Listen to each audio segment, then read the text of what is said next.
The heat shimmered off the windshield like a mirage, but this was no illusion. The car sat still in the unforgiving sun, sealed tight, silent, a tomb made of steel and poor decisions. Inside, a puppy, trembling, half-conscious and gasping, pawed at the back window with the last of his strength. He wasn't barking anymore. That had stopped an hour ago. Now, there was only the occasional weak whimper, barely audible through the glass. His nose was pressed against the hot pane, tongue lolling, eyes unfocused. We saw him through the blinding glare, his small frame barely moving on the vinyl seat, sweat pooling beneath him, fur clumped to hydration, eyes rimmed in red. People had gathered, helpless, some crying, others screaming into their phones. A mother tried to shield her child's eyes. A teenager beat the passenger window with a tire iron. Someone shouted, "Where is the owner?" No one answered. The doors were locked. The windows were cracked just enough to mock us. And time was slipping through our fingers like water on asphalt. I remember the metallic taste of panic. I remember the sound of sirens growing closer, too slow, too far. And I remember the moment our crowbar finally shattered the glass. The second the air changed, the second hope got a pulse. That was the day we found out what happens when you open the door. Too late, or just in time. It started with a silence so unnatural, it made you pause. The kind of silence that shouldn't exist in a sun-drenched parking lot just past noon. When tires hiss over pavement and children whine about popsicles, and the world is too loud to notice a single car. But someone did. Her name was Carla. She had just stepped out of the pharmacy, receipt still warm in her palm, when she noticed the car. An old silver Honda, parked awkwardly between two shaded SUVs. There was nothing over it at first, just that stillness. The way the heat rolled off its hood. The way it almost looked like the air around it was holding its breath. She moved closer, squinting through the glare, and then she saw him. A puppy, small, white with patches of brown along his ears, crumpled in the backseat like a discarded toy. His fur was matted to the vinyl, and his little chest rose and fell so shallowly it was almost imperceptible. His mouth hung open, tongue too dry to curl. He wasn't moving. Not really. Carla dropped everything. The next 10 minutes were chaos wrapped in slow motion. Calls were made. People gathered. A man tried the doors, locked. Another shouted that the window was cracked an inch, as if that made a difference. Someone started recording. Someone else called animal control, then 911, then both again. The puppy didn't bark. He just lay there, the way you lie when you've stopped believing help will come. The sun was merciless. Every surface shimmered. The heat inside the car must have reached 130, maybe more. A little girl tugged at her mom's arm, asking why the dog wouldn't move. The mom pulled her back. Carla pressed her forehead to the glass, whispering, "Hold on, baby. Just hold on." And the seconds, they weren't seconds anymore. They were agony. A tire iron appeared from someone's trunk. A man with tattoos and shaking hands looked around, asking, "Should I?" But the hesitation was thicker than the heat. What if it was a setup? What if someone got sued? The puppy twitched. Barely. The hesitation evaporated. Metal met glass with a scream. Once, twice. The third hit shattered it. And the world inside that car came flooding out like a soul gasping for air. The glass didn't just break. It exploded. Shards scattered like sharp confetti across the parking lot, catching the sunlight in vicious angles. For a moment, everyone froze. Then movement surged, a current of adrenaline and purpose. The man who broke the window, breathless and bleeding slightly from a nick on his knuckle, reached in through the jagged frame. The heat that surged from inside the car was suffocating, like opening an oven mid-roast. He flinched, then reached again, this time wrapping his hands under the damp, too light body. The puppy didn't resist, didn't whimper, just hung there limp in his arms. Carla fell to her knees on the asphalt, arms outstretched. "Give him to me." She was crying now, the kind of crying that doesn't sound like sobs, more like breath being ripped apart. He passed the puppy to her like he was handing over a newborn. Careful, desperate, terrified. She pressed him against her chest, and he was hot, frighteningly hot, like someone had poured boiling water into his lungs. His heart fluttered against her like a bird trapped under fabric, fast and failing. A woman in scrubs, a dental hygienist from the clinic next door, sprinted over with a cold water bottle and a shirt drenched in sink water. They wrapped him, dripped water gently into the corner of his mouth. His tongue moved, barely, a flicker. It wasn't enough. "Where's the goddamn ambulance?" Someone yelled. More sirens now, louder, nearer. Red and blue lights spilled across the pavement like a warning. But they were late! Not by hours, just by minutes! But minutes mattered here. Minutes were the difference between heat stroke and heartbreak. Then the owner arrived. She strolled up like someone returning from a quick errand, shopping bag in one hand, keys jangling in the other. "What the hell's going on?" she asked, eyes darting between the shattered glass and the swarm of bodies surrounding the now limp dog in Carla's arms. Carla looked up, her expression something between fury and devastation. "This? You did this?" The woman blinked, confused, defensive. "It was just a few minutes. An hour and 17 minutes. Someone interrupted. The man with the tire iron, still holding it, like he wasn't quite done kneading it. The owner's face shifted. From confusion to discomfort to anger. "You had no right to break my window." "No right?" Carla's voice cracked. Hay was dying. A cop stepped between them, firm and calm, as if this wasn't the kind of scene that could break people. "Mom, step over here." The owner sputtered, tried to protest. But the crowd had changed. They weren't just bystanders now, they were witnesses. Protective, furious, a living wall of accountability. The EMT knelt beside Carla, taking the puppy's tiny paw in 2 fingers. "Pulse is weak," he looked up. "We need to move now." Carla didn't want to let go. Her arms tightened instinctively. Not out of ownership, but out of something deeper. Guilt. Connection.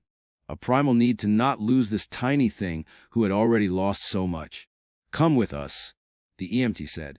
And so she did. The back of the ambulance was cold and quiet, except for the 2, fast beeping of the monitor they clipped to the puppy's paw. Carla held a small oxygen mask over his face. His eyes were closed now, but there was breath, shallow, stubborn breath. She whispered his name, though he didn't have one yet. Just a sound, soft and desperate. "Baby, stay." The vet was waiting when they arrived. A woman with graying hair pulled back tight, expression unreadable, eyes like steel. She took the puppy from Carla's arms like a surgeon takes a scalpel. "We'll do everything," she said. "You wait here." And just like that, Carla was alone, in a plastic chair, in a room that smelled like antiseptic and fear. Her hands shook, her shirt was soaked, her heart was hollow. Someone brought her water. Someone else asked her name. But all she could think was, why didn't I see him sooner? Because guilt doesn't care if you're the one who saved him. It only cares that he almost died, and that you were part of the world that let it happen. The hours bled together like colors in the rain. Carla sat motionless. The man with the tire iron came in later, asked how he was doing. She didn't have an answer, just shook her head, eyes red and distant. Then the vet returned. Not smiling, but not mourning either. "He's alive," she said, "alive." The word dropped like a stone in water, rippling outward, displacing everything else. Alive. But it's not over. His core temperature was dangerously high. Organ damage is likely. Next 24 hours are critical. Carla nodded. She didn't ask for a timeline. She didn't ask for a name. She just asked if she could see him. The vet led her through the sterile hall, past cages and murmured prayers, to a small kennel where he lay curled on a cooling mat, IV taped to his paw, tiny chest still moving. Barely. She reached through the bars, touched his ear. "I'm here," she whispered. And for the first time that day, the puppy made a sound, a small whimper. Not pain, not fear, recognition. Night fell without ceremony, just a slow bleeding of color from the world, blue to gray to black. The clinic's exterior lights hummed against the silence, insects flitting around their glow like sparks without fire. Inside, everything was too bright. Everything smelled of iodine, disinfectant, and worry. The kind of place where time doesn't pass, it waits. Carla hadn't left the bench outside the recovery room. Not to eat. Not even to cry properly. She just sat, arms wrapped around her knees, head pressed against the cool beige wall. Every time a nurse passed, she looked up. Every time it wasn't the vet, she looked away. The puppy, now officially named Chance, thanks to a vet tech with a cracked voice and sleeve tattoos who whispered, "If he makes it, that's what we're calling him," had been stabilized. His temperature was down, but too much damage might already be done. Organs, brain, lungs, no one would know until morning. The machines beeped softly around him, A strange lullaby in a world that had already failed him once. Carla had never wanted a dog. She lived in a small apartment. She worked too much. Her life, as she would have told anyone a week ago, wasn't set up for love that demanded routine and forgiveness. But now, she couldn't imagine leaving. Every time she pictured walking away from that kennel, walking away from him, she felt like she was back in that parking lot again, staring into that car, begging him to hold on. The door creaked open just after midnight. The vet stepped in quietly, holding a clipboard but not reading it. Her voice was low, not clinical anymore. Human. Tired. "He's fighting," she said. "That's all I can tell you right now. He shouldn't be alive. But he is." Carla nodded, but her throat wouldn't open.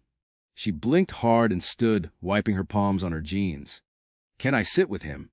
You can lie next to him if you want." "He's unconscious, but I think he knows." Carla slipped off her shoes and stepped quietly into the recovery room. Chance was lying on a soft blanket now, wires like spider legs crisscrossing his body, his breathing slow but present. The sound was mechanical, but steady. She curled next to him, careful not to touch any of the leads. Her hand found the space just beneath his chin, resting on his neck where the fur was still a little damp. Still warm.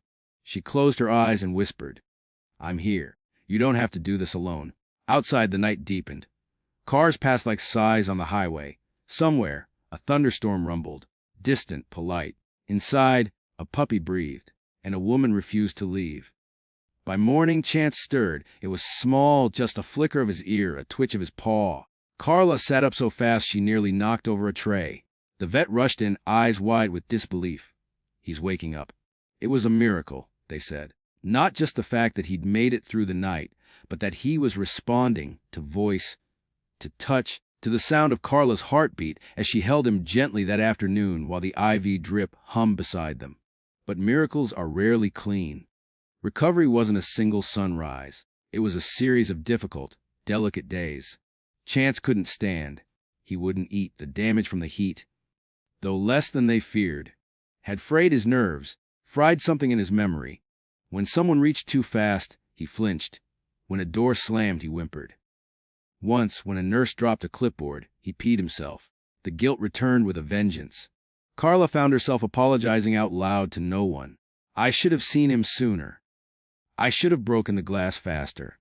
I should have known what to do." The vet sat beside her one evening, folding her arms across her chest. "Don't do that," she said. "Do what?" "Carry the whole world like it's your fault. The one who left him there. That's who failed him. You helped save him." Carla nodded, but shame has a way of growing roots, even in the presence of truth. Every improvement Chance made felt like a redemption she hadn't earned. He began to eat, slowly, one spoonful at a time. He started to recognize voices. When Carla entered the room, his tail, still weak, would lift an inch or two. That was how she knew he was coming back. Not because he barked, not because he ran, but because his tail remembered what joy felt like. They gave him a soft toy, a squeaky duck with one eye missing. He curled around it when he slept. Carla stayed through the week.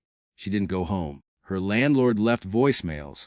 Her boss sent a text, "You okay?" She didn't answer any of them. The only thing that mattered was in that kennel. And then, on the 7th day, Chance stood. It wasn't graceful. His legs wobbled like saplings in a storm, but he looked around. Took one step toward Carla, and when he collapsed into her lap, breathing hard, eyes soft, she cried like she hadn't cried since she was a child. Not from fear, but from hope. There are kinds of healing the world understands, the kind with numbers and charts and vitals, the kind you can name and measure. But there's another kind, the quieter kind, the kind that happens in the space between moments where no one's watching and no one claps when it arrives. That's where Chance lived now. He was cleared to leave the clinic on a pale Tuesday morning, his weight just enough, his eyes just bright enough, his walk just stable enough to earn the word discharge. But no one said he was better. Not yet. Not fully. The trauma lived in his bones like smoke after fire, invisible but thick in the air. Carla stood at the counter, paperwork trembling in her hands as the vet slid the final release form toward her. "Have you thought about fostering him?" the vet asked, softly. "At least until we find a permanent home." Carla didn't answer right away. She looked down at Chance, nestled in a donated blanket at her feet, his nose resting between his paws, one ear twitching with each passing footstep. "I don't know if I'm ready," she said. Her voice was barely there. "Neither is he," the vet replied. "That's kind of the point." So they left together, two broken things trying to figure out if wholeness was something they could share. The first night was hard. Carla laid a bed out for him in the corner of the living room, soft, warm, framed by old furniture and silence. But Chance wouldn't sleep unless she sat beside him. Each time she stood, he whimpered, teeth thudding softly, eyes wide in the dark. He needed her breath near. Her scent, proof that she wasn't going to vanish. So she stayed on the floor, curled beside him, her cheek against the carpet. She didn't sleep much, but she did listen, to the sound of his breath, to the wind brushing the window, to the way the world kept turning despite everything. In the morning, she made coffee. He ate 3 bites of kibble. It felt like a miracle. But trauma doesn't follow a calendar. One afternoon, a car backfired down the street.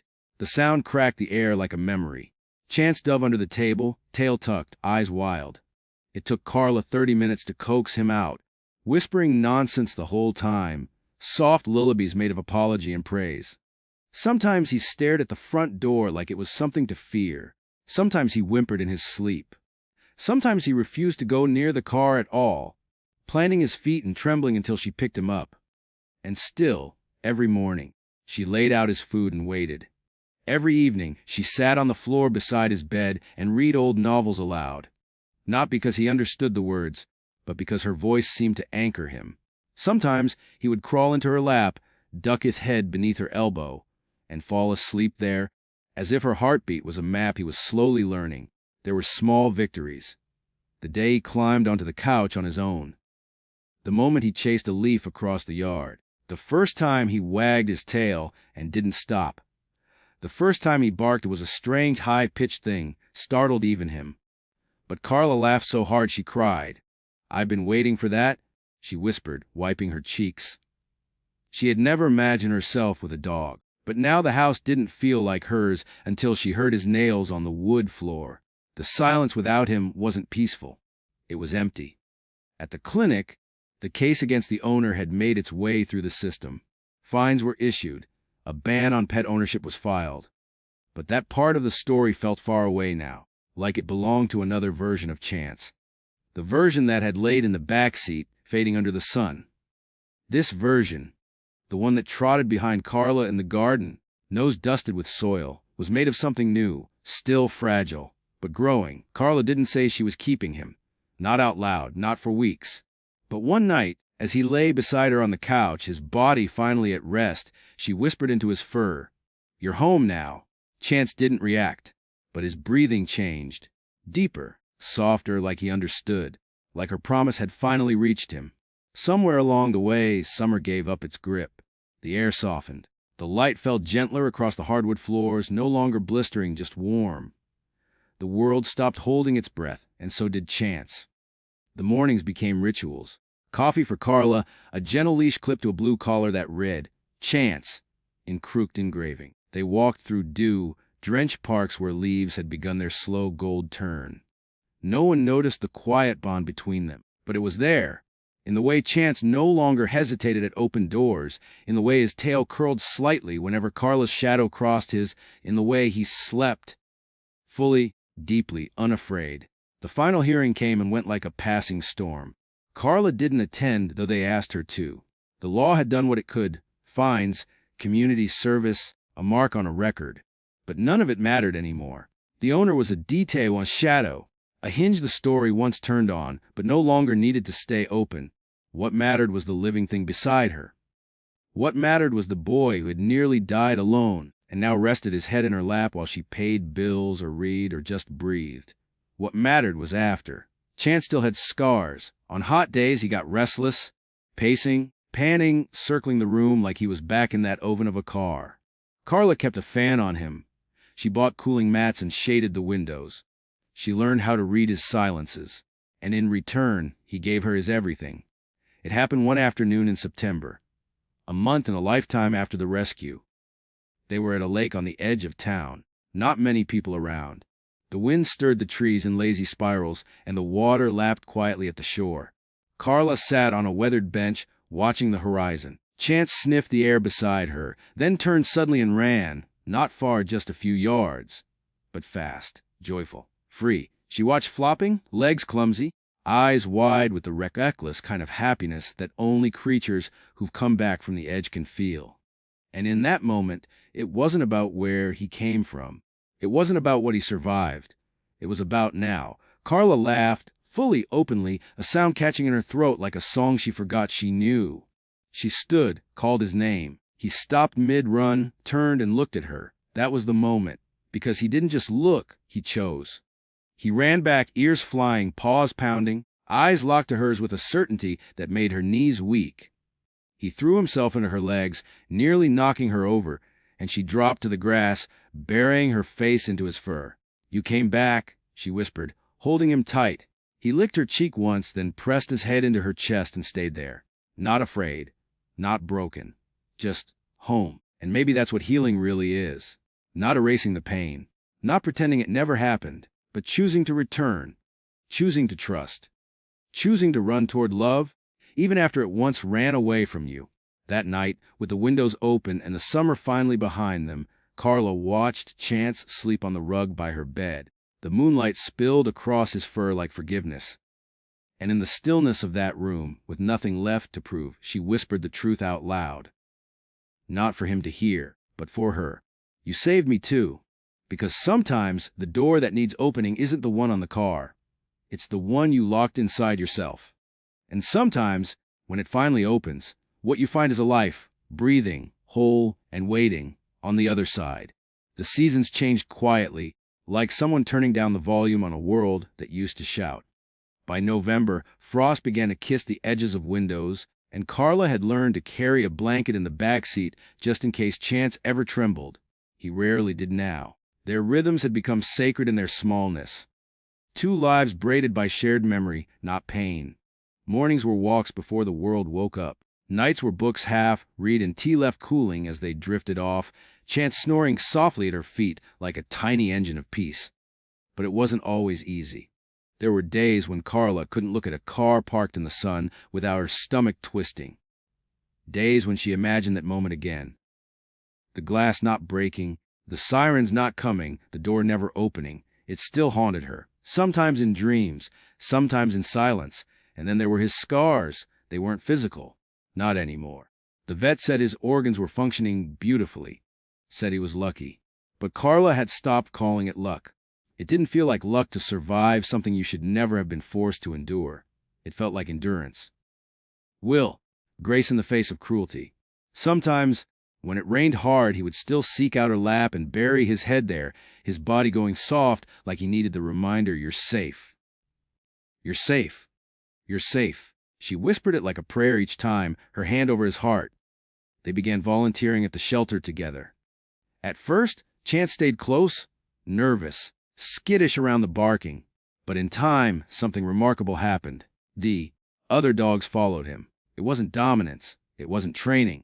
It was something quieter, as if he carried a scent of survival that others instinctively trusted.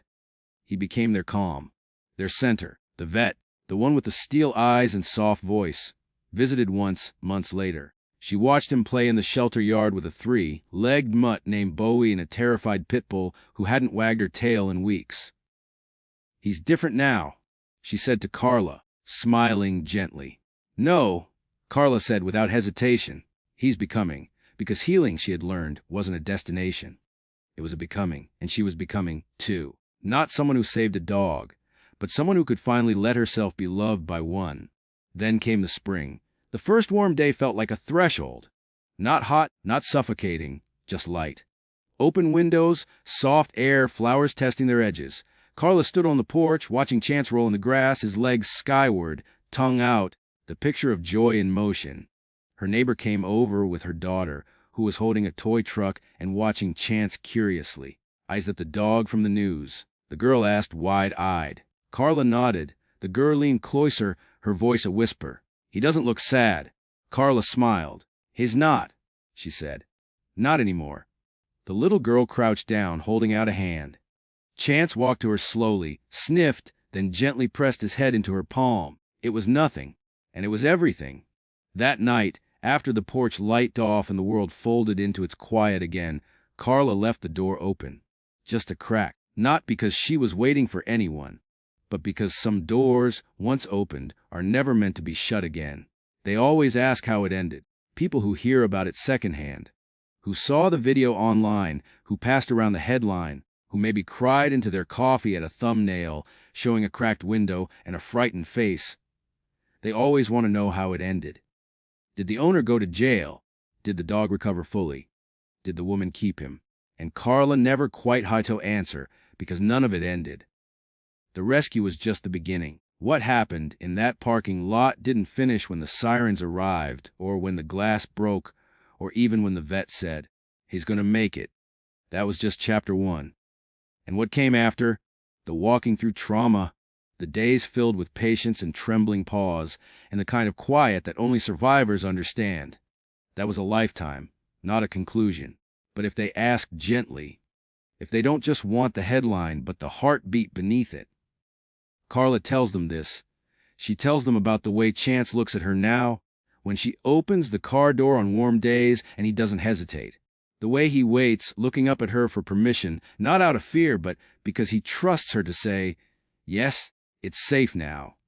She tells him how he once ran circles in the backyard after his first bath, barking at the sky like it was something he could finally touch. She tells them about the time he nudged her hand during a panic attack and laid his body across her chest like a blanket of breath and weight and knowing. She tells them how she doesn't feel like she saved him anymore, because sometimes she wonders if she was the one left in a hot, silent car, trapped in her own kind of loneliness, until he broke through a glass. And if they're still listening after all that, she tells them the truth. That rescue isn't a single moment. It's a choice you make again and again. To stay, to believe, to love something broken until it forgets it ever was. Chance is older now. Not by much, but enough that his stride is stronger, his gaze steadier. He knows where home is. He knows her laugh, her footsteps, her moods. He curls beside her like a comma at the end of every sentence she never got to finish before he arrived. And some nights, when the wind is warm and the sky clear, she walks to the porch, opens the front door just slightly and leaves it like that, just for a while. Not because she expects anything to come in, but because once a door opened at the exact moment it had to. And everything after became a story worth telling. What follows is not a continuation in time, because we've already reached the emotional destination. This is an afterglow, the soft light after the fire, where memory becomes meaning and a rescue becomes something larger than itself. It's the kind of moment that lingers after the screen fades to black and someone stays seated, still holding the feeling in their chest. This final section is a tribute to the voiceless, to the ones who don't get to tell their side of the story. It's written as if from Chance's point of view, not in language, but in feeling, a poetic monologue shaped by instinct, sensation, and memory. It is not literal. It is emotional truth, distilled. What I remember a dog's memory retold. I don't remember days. I don't remember names. But I remember the heat. It wasn't light, not the kind that warms your fur or makes grass smell sweeter. It was the heavy kind, the kind that presses into you, seeps into your tongue, your lungs, your bones. It didn't arrive all at once. It crept in, slow and sticky, like a hand you couldn't shake off. And I was too small to understand why everything hurt. I remember the sound of my own breathing. It got louder as everything else got quiet. The air turned into soup. I tried to move, but the air wouldn't let me. Then noise. Glass breaking. The world returning all at once. I don't remember her face, not that day. Just the feeling of arms, not grabbing, but holding. The shape of her chest when I pressed my face there, and the sound inside it. That steady thump that told me this is not the end. They wrapped me in cold and voices. I was not alone. That was the first miracle. After that, the days returned in pieces. Lie hands, blankets, pain that faded. Food that came gently. Voices I began to know, and her. She smelled like the sea, salt and soft. And every time she walked in the room, I felt something loosen in my chest. Not fear. Something else. Something like waiting. I followed her voice before I trusted her hands. But eventually, even that part of me softened. I don't know words like home or safe or forever. But I know the sound her key makes in the lock. I know the way she whispers when the world gets too loud. I know she will never leave me in the heat again. That is a kind of love, I think. One that says, even if you forget how to trust, I will remember for you. One that says, no more closed doors. One that says, you are not a mistake. You are a miracle. And now, when I run, when the wind touches my ears and the grass gives beneath my paws, I don't think about the car. I don't think about the heat. I think about her laugh, the kind that shakes her whole body, the kind that tells me I was never just rescued, I was found. It's evening now. The kind of quiet dusk where everything feels softer. The wind sighs through the trees, and somewhere nearby, wind chimes sing without urgency. In the backyard, the sun melts behind the fence, casting golden shadows that stretch and yawn across the grass. Carla sits on the porch steps barefoot, a mug of tea cooling beside her. Chance is lying near her feet. Older now, still lean, still gentle, his head resting on his front paws, eyes half closed in that dreamy space between sleep and awareness. She looks at him. Not just at him, into him. And in that moment, she doesn't see the dog from the car. She doesn't see the IV tubes or the trembling. She sees him, the way he is now. Whole, radiant in that quiet way that only survivors ever are. He lifts his head slowly, meets her gaze. No sound passes between them. It doesn't have to. Because what lies between them now isn't made of words. It's made of trust. It's made of every moment she stayed. Of every time he came back to her. Of the truth they both now carry, that life doesn't give second chances. You choose them.